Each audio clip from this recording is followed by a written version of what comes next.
चेहरे पे खुशी छा जाती है, आंखों में सुरूर आ जाता है, जब ड्यू का कोई राउंड आ जाता है, अपने पे गुरूर आ जाता है, जब तुम मुझे अपना कहते हो। जी हाँ, नमस्कार, स्वागत है आपका हमारे इस YouTube चैनल पर। मैं मनमोहन श्रीवास्तव आपका हार्दिक अभिनंदन करता हूँ। दिल्ली में बाढ़ जैसे हालात हैं और आज दिल्ली विश्वविद्यालय कैंपस भी जो है वो जल सैलाब से सराबोर रहा। उसकी एक शॉर्ट वीडियो आपने देखी भी होगी। और आज बहुत गहमा गहमी रही। कल डूटा का चुनाव है और डूटा के चुनाव से ठीक पहले प्री इलेक्शन कैंपेन भी चल रहे हैं। आज NSUI के कैंपेन था और उसकी भी एक वीडियो आपको देखने को मिलेगी। लेकिन फिलहाल बात करते हैं उसकी जिसके बारे में मैंने आज सुबह आपको बता दिया था। हालांकि इशारा आपको मैंने 2 दिन पहले ही कर दिया था कि मॉप अप राउंड आने वाला है, स्पॉट राउंड 2 की संभावनाएं नहीं है। हालांकि इसको लेकर सुबह जो है वो बहुत सारे पेरेंट्स और स्टूडेंट्स ने मुझे फ़ोन भी किया और मैसेज भी किया कि सर ये बहुत गलत हो रहा है। लेकिन सवाल ये है कि क्या सही है और क्या गलत, इसका फैसला जो है वो दिल्ली विश्वविद्यालय प्रशासन को करना है। अभी तो प्रशासन हाथ पे हाथ धरे बैठा था और उसे जगाने का काम किया गया। और अब जो आपने देख भी लिया होगा, शेड्यूल आज शाम को लगभग 5:55 पे आ गया था और उस वक्त काफ़ी तेज़ बारिश जो है वो हो रही थी। और उसमें ये था कि घर पहुंचने में काफ़ी समय लगा क्योंकि रास्ते में 2-2, 3-3 किलोमीटर लंबे जो है वो जाम लगे हुए थे और जिसकी वजह से परेशानी हुई। अब आपको ये बता दें कि ये राउंड जो आया बड़ा गज़ब का राउंड है। कुछ बदलाव भी किए गए हैं पिछले साल के मुकाबले इस साल के मॉप अप राउंड में। और इसमें सभी के लिए फेयर चांसेस हैं, सभी को मौके जो है वो मिल रहे हैं। सब एक तरह से आप समझ सकते हैं कि सब एलिजिबल हैं। अब जब मैं सब एलिजिबल कहता हूँ तो फिर आप कहेंगे क्या विड्रॉ वाले एलिजिबल हैं? जी हाँ, बिल्कुल वो भी एलिजिबल हैं। और यहाँ तक कि जो है वो जो शेड्यूल आया है उसके मुताबिक अगर 4 तारीख यानी कि कल शाम को 4:59 तक अगर आप का कहीं भी CSCS सिस्टम में एडमिशन नहीं है तो आप मॉप अप राउंड के लिए एलिजिबल हैं। लेकिन जिनका किसी भी रेगुलर कॉलेज में एडमिशन है वो मॉप अप राउंड के लिए एलिजिबल नहीं है। कुछ मॉडलिटीज़ आपको मैंने पहले बता दी थी। फिलहाल कुछ बहुत छोटी छोटी बातें बताऊंगा और उसके बाद कल कुछ चर्चा करेंगे जब वैकेंट सीट आएगी। जी हाँ, वैकेंट सीट आज नहीं आ रही है, नोटिस ज़रूर आ गया है। लेकिन जो वैकेंट सीट है वो 4 तारीख को शाम के 5 बजे रिलीज़ होगी कि किस कॉलेज और किस प्रोग्राम में सीट्स वैकेंट हैं। और जब ये आएगी तो आप उसमें अप्लाई करेंगे। लेकिन ना CUT का स्कोर नहीं चलेगा, ठीक है। अगर आप ये सोच रहे हैं कि CUT के स्कोर से एडमिशन होंगे तो आप गलत हैं। यहाँ क्लास 12 के मार्क्स के आधार पर ही एडमिशन होंगे। एक कमेंट में किसी बच्चे का पढ़ रहा था कि सर ये तो बड़ा गलत है 12 के मार्क्स के आधार पर। लेकिन जो मॉडलिटीज़ हैं वो बताना मेरा फ़र्ज़ है कि क्लास 12 के मार्क्स के आधार पर ही एडमिशन होंगे, यानी वो आपका मेरिट क्राइटेरिया होगा। यानी क्लास 12 के मार्क्स और जो संबंधित कॉलेज है वहाँ कितनी सीटें जो है वो खाली हैं उसके आधार पर आपका एडमिशन होगा। जो ये पूरा टाइमलाइन बनाया गया है उसके मुताबिक कल 4 तारीख से ये प्रक्रिया शुरू होगी और ये जाकर ख़त्म हो जाएगी 13 सितंबर को। 13 सितंबर को इसलिए ख़त्म होगी कि उसके ठीक बाद जो है वो डूसू का चुनाव है 18 सितंबर को।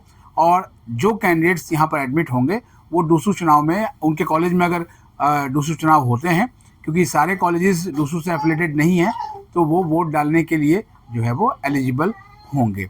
अब ये सुन लीजिए कि अब आपको करना क्या है। सबसे पहले तो नोटिस को बहुत ध्यान से पढ़िए। कई जो है वो स्टूडेंट्स और पेरेंट्स ने रिक्वेस्ट की कि सर आप उस नोटिस की कॉपी कम्युनिटी पोस्ट में डाल दें। उसको ज़रूर डाल देंगे क्योंकि नोटिस को बहुत ध्यान से पढ़िएगा, क्योंकि बहुत सारी चीज़ें ऐसी हैं जो आपको समझने की ज़रूरत है। और हल्का सा इशारा आपको ये भी कर देंगे कि एक से अधिक कोर्सेज के लिए जो है वो आप अप्लाई करेंगे और एक साथ आपके कई कॉलेजेस में नाम आ सकते हैं।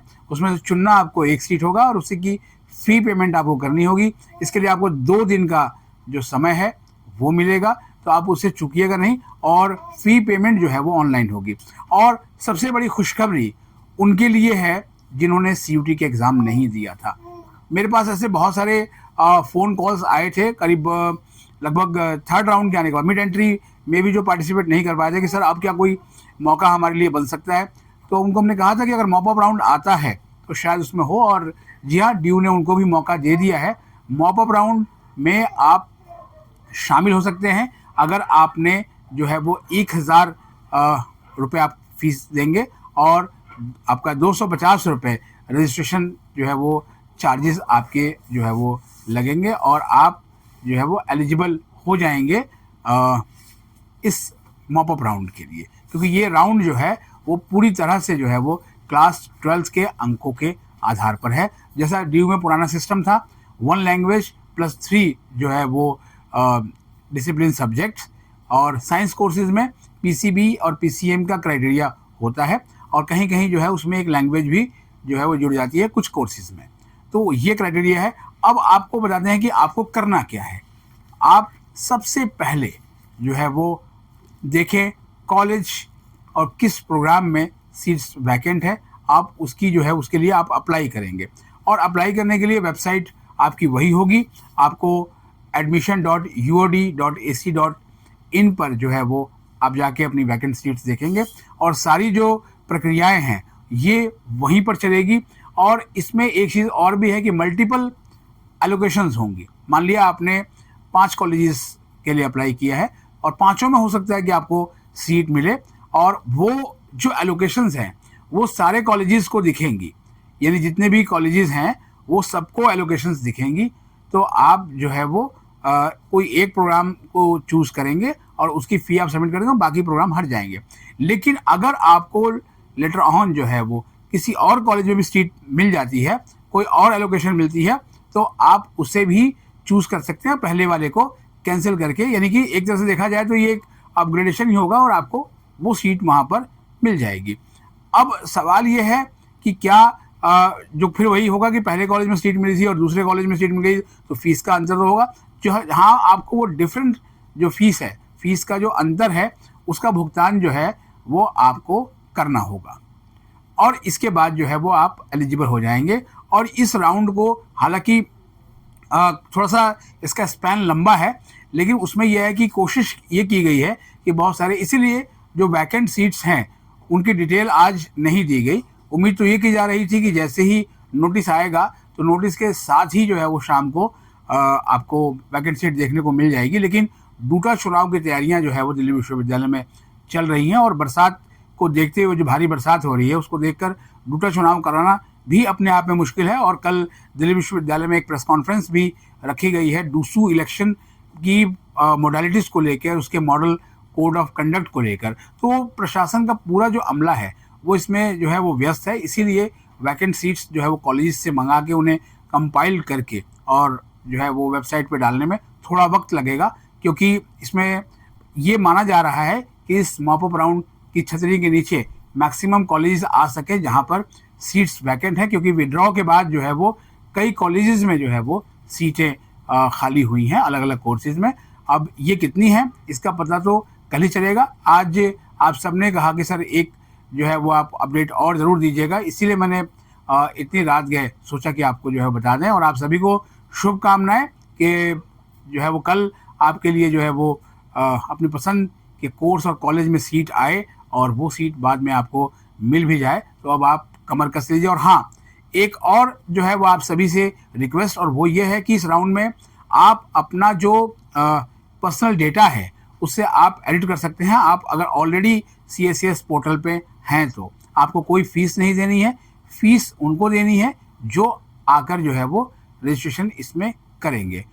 तो आप एडिट कर लीजिएगा। दूसरी बात, कई स्टूडेंट ये पूछते थे कि सर हमारा उस वक्त EWS का सर्टिफिकेट नहीं बना था, अब बन गया है, हमारा OBC NCL उस टाइम नहीं था। तो आप बिल्कुल अपडेटेड सर्टिफिकेट ही आप अपलोड करेंगे, अपने सारे डॉक्यूमेंट्स ध्यान से, और मार्क्स तो बहुत ही ध्यान से भरिएगा, क्योंकि ये राउंड मार्क्स के बेसिस पे होगा और इसमें टाई ब्रेकिंग रूल्स भी होंगे। और अगर कोई ये सोच रहा है कि इसका एक अलग तरह से इसकी मॉडलिटीज़ होगी, तो वो बिल्कुल नहीं है।